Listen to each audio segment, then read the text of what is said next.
ഗോപികൃഷ്ണൻ, ഇന്ന് സ്ഥാനാർത്ഥികൾ നാമനിർദ്ദേശ പത്രിക സമർപ്പിക്കാനുള്ള അതിൻ്റെ അവസാന ഘട്ടത്തിലേക്ക്, അവസാന മണിക്കൂറുകളിലേക്ക് കടക്കുകയാണ്. തിങ്കളാഴ്ച രാവിലെ 11 മുതൽ വൈകിട്ട് 3 മണി വരെ മാത്രമാണ് ഇനി ഈ സമയപരിധിയുള്ളത്. 3 മണിയാണെങ്കിലും 3 മണിക്ക് ഓഫീസിലെത്തിയാൽ, അല്ലെങ്കിൽ ആ ഓഫീസിലുണ്ട് ഈ നാമനിർദ്ദേശ പത്രിക സമർപ്പിക്കാനുള്ള വരണാധികാരിയുടെ മുന്നിലുണ്ടെങ്കിൽ ടോക്കൺ നൽകി അതിനുള്ള ചില പ്രോസസ്സുകൾ കൂടിയുണ്ടല്ലോ. ഇവർക്ക് ഈ രേഖകളൊക്കെ പരിശോധിക്കണം. മിനിമം ഒരു 10-15 മിനിറ്റ് ഒരു സ്ഥാനാർത്ഥിയുടെ പത്രിക അതിൻ്റെ പരിശോധനയുമായി ബന്ധപ്പെട്ട കാര്യങ്ങൾക്കൊക്കെ എടുക്കും. അതുകൊണ്ട് ഏതായാലും ഇനി തിങ്കളാഴ്ച എന്നുള്ള ഒരു ദിവസം കൂടി മാത്രമാണ് സ്ഥാനാർത്ഥികൾക്കും രാഷ്ട്രീയ പാർട്ടികൾക്കും മുന്നിൽ ഈ നാമനിർദ്ദേശ പത്രികയുമായി ബന്ധപ്പെട്ട് ഉള്ളത്. ഇന്ന് തന്നെ വളരെ പ്രധാനപ്പെട്ട സ്ഥാനാർത്ഥികളൊക്കെ, 3 മുന്നണികളുടെയും പ്രധാനപ്പെട്ട സ്ഥാനാർത്ഥികളൊക്കെ ഇന്ന് പത്രിക നൽകിയതിൽ പെടുന്നുണ്ട്.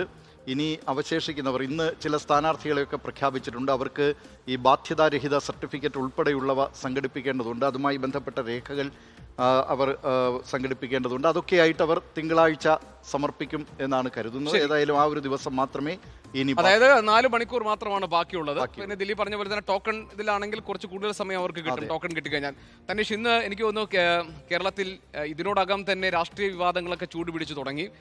സ്ഥാനാർത്ഥികളുടെ ചിത്രം തെളിഞ്ഞു കഴിഞ്ഞു 3 മുന്നണികളുടെയും. അങ്ങനെ യഥാർത്ഥത്തിൽ ഒരു ശരിയായ ഒരു തെരഞ്ഞെടുപ്പ് ചൂടിലേക്ക് നമ്മൾ കടക്കുന്ന സമയമാണിത്. പക്ഷെ ഇത് ഏറ്റവും ശ്രദ്ധിക്കപ്പെട്ട ഒരു ആരോപണം, പാലക്കാട് ഒരു BJP CPIM ഡീലുണ്ട് എന്ന് സംഘടനാകാര്യ ജനറൽ സെക്രട്ടറി KC വേണുഗോപാൽ പറഞ്ഞതാണ്. ഇത് വലിയ പുകിലുണ്ടാക്കുന്ന ഒന്നാണ്. കാരണം അപ്രധാന സ്ഥാനാർത്ഥിയെ നിശ്ചയിച്ചിരിക്കുന്നു CPM പാലക്കാട്. അത് BJPയെ സഹായിക്കാൻ വേണ്ടിയാണ്. മറിച്ച് CPMന് ഒരു 10 സീറ്റിൽ BJPയുടെ സഹായവും ഉറപ്പ് നൽകിയിട്ടുണ്ട്. ഇങ്ങനെ വളരെ ഒരു കൃത്യതയോടുകൂടിയായിരുന്നു ആരോപണം ഉന്നയിച്ചത്. ഇത് ചലനങ്ങൾ ഉണ്ടാക്കുമോ ഈ തെരഞ്ഞെടുപ്പിൽ?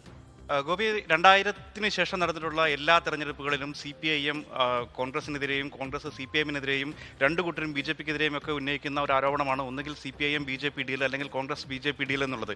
അത് കാലാകാലങ്ങളിൽ ഉന്നയിക്കുന്നതാണ്. അതിന് ചില സമയങ്ങളിലൊക്കെ അതിന് ചില തെളിവുകളൊക്കെ പിന്നീടുണ്ടായിട്ടുണ്ട് എന്നുള്ളതൊരു വസ്തുതയാണ്. പക്ഷേ എങ്കിൽ പോലും ഈ ഒരു ആരോപണം വലിയ രീതിയിൽ ഉന്നയിക്കപ്പെട്ടിട്ടുള്ള മണ്ഡലങ്ങളിൽ പോലും പിന്നീട് ഉദാഹരണത്തിന് നിയമത്ത് CPIM കോൺഗ്രസും BJPയും തമ്മിൽ ഡീലുണ്ടായിരുന്നു എന്ന് പറഞ്ഞു. പിന്നീട് അടുത്ത തെരഞ്ഞെടുപ്പിൽ V ശിവൻകുട്ടി ജയിക്കുന്ന സാഹചര്യം നമ്മൾ കണ്ടു. അങ്ങനെ പലതരത്തിലുള്ള ആരോപണ പ്രത്യാരോപണങ്ങൾ എല്ലാ ഘട്ടത്തിലും ഉണ്ടാകുന്നുണ്ട്. നമ്മളെ സംബന്ധിച്ചിടത്തോളം ഇനി നേരത്തെ ദിലീപ് സൂചിപ്പിച്ചതുപോലെ തന്നെ 4 മണിക്കൂർ മാത്രമാണ് ബാക്കിയുള്ളത് നോമിനേഷൻ സമർപ്പിക്കാൻ. അത് കഴിഞ്ഞു കഴിഞ്ഞാൽ ഏതാണ്ട് ഒരു 15 ദിവസം മാത്രമാണ് ഒരു പരസ്യ പ്രചരണം, വലിയ രീതിയിലുള്ള ഒരു പ്രചരണത്തിലേക്ക് കിട്ടുന്നത്. അതുകൊണ്ട് പറഞ്ഞു തീർത്തതും അതുപോലെ ഇനി പറഞ്ഞുകൊണ്ടിരിക്കുന്നതും ഇനി പറയാനുള്ളതുമായിട്ടുള്ള മുഴുവൻ വിഷയങ്ങളും ഈ 15 ദിവസം കൊണ്ട് കേരളത്തിൻ്റെ സമൂഹ മധ്യത്തിലേക്ക് വരാൻ പോവുകയാണ്. വലിയ വാദപ്രതിവാദങ്ങൾ, വിവാദങ്ങൾ, പൊട്ടിത്തെറികൾ ഒക്കെ നമുക്ക് പ്രതീക്ഷിക്കാം. ആ നിലയിലുള്ള ഒരു വലിയ പ്രചരണ കോലാഹലത്തിന് നമ്മൾ സാക്ഷ്യം വഹിക്കാൻ പോകുന്നു എന്നുള്ളതാണ് അതിൻ്റെ ഒരു തുടക്കം എന്നുള്ള നിലയിലാണ് ഇപ്പോൾ ഈ രാജീവ് ചന്ദ്രശേഖരൻ്റെ ആരോപണവും KC വേണുഗോപാലിൻ്റെ ആരോപണവും അതിനുള്ള മറുപടികളും ഒക്കെ വന്നിരിക്കുന്നത്. അസിത, ഞാൻ ആലോചിക്കുകയായിരുന്നു, നമ്മൾ ഈ സ്ഥാനാർത്ഥി പ്രഖ്യാപനം വന്ന സമയത്ത്, അത് CPMന്റെ സ്ഥാനാർത്ഥികളുടെ ലിസ്റ്റ് പ്രഖ്യാപിക്കുമ്പോൾ സംസ്ഥാന സെക്രട്ടറി MV ഗോവിന്ദൻ അന്ന് ആദ്യം അതൊരു ഇൻട്രൊഡക്ഷൻ പോലെ അദ്ദേഹം പറഞ്ഞു, ഒരു ആമുഖം പോലെ അദ്ദേഹം പറഞ്ഞത് CPIM അല്ലെങ്കിൽ ഈ സർക്കാർ കേരളത്തിൽ നടപ്പാക്കിയ വികസന പ്രവർത്തനങ്ങളെക്കുറിച്ച് പറഞ്ഞുകൊണ്ടായിരുന്നു. അപ്പോൾ അതായത് അദ്ദേഹം പറഞ്ഞത് ക്ഷേമ പെൻഷൻ നൽകിയവരുടെ കണക്ക്, അതുപോലെ തന്നെ ഇപ്പോൾ വയനാട്ടിലെ ടൗൺഷിപ്പിൻ്റെ കാര്യം, അതുപോലെ CPM നടപ്പാക്കിക്കൊണ്ടിരിക്കുന്ന മറ്റ് ക്ഷേമ വികസന പ്രവർത്തനങ്ങളെക്കുറിച്ചാണ്. അപ്പോൾ അതിൽ നിന്ന് തന്നെ അതിനുശേഷമാണ് സ്ഥാനാർത്ഥി പ്രഖ്യാപനം ഉണ്ടായത്. വളരെ പെട്ടെന്ന് തന്നെ റോഡ് ഷോയൊക്കെ ആയിട്ട് തെരഞ്ഞെടുപ്പ് പ്രചാരണ രംഗത്തേക്ക് ഇടതുമുന്നണി നേതാക്കൾ അല്ലെങ്കിൽ സ്ഥാനാർത്ഥികളൊക്കെ ഇറങ്ങുകയും ചെയ്തു. അപ്പോൾ ഞാൻ വിചാരിക്കുന്നത് ഈ തെരഞ്ഞെടുപ്പിൽ മറ്റെല്ലാത്തിനേക്കാളും മുൻപന്തിയിൽ അല്ലെങ്കിൽ പിന്നെ ഏറ്റവും പ്രാധാന്യത്തോടുകൂടി CPM ജനങ്ങളുടെ അടുത്തേക്ക് എത്തിക്കാൻ അല്ലെങ്കിൽ ഇടതുമുന്നണി എത്തിക്കാൻ ശ്രമിക്കുന്നത് വികസനം എന്ന ഒരു വിഷയത്തെയാണ്.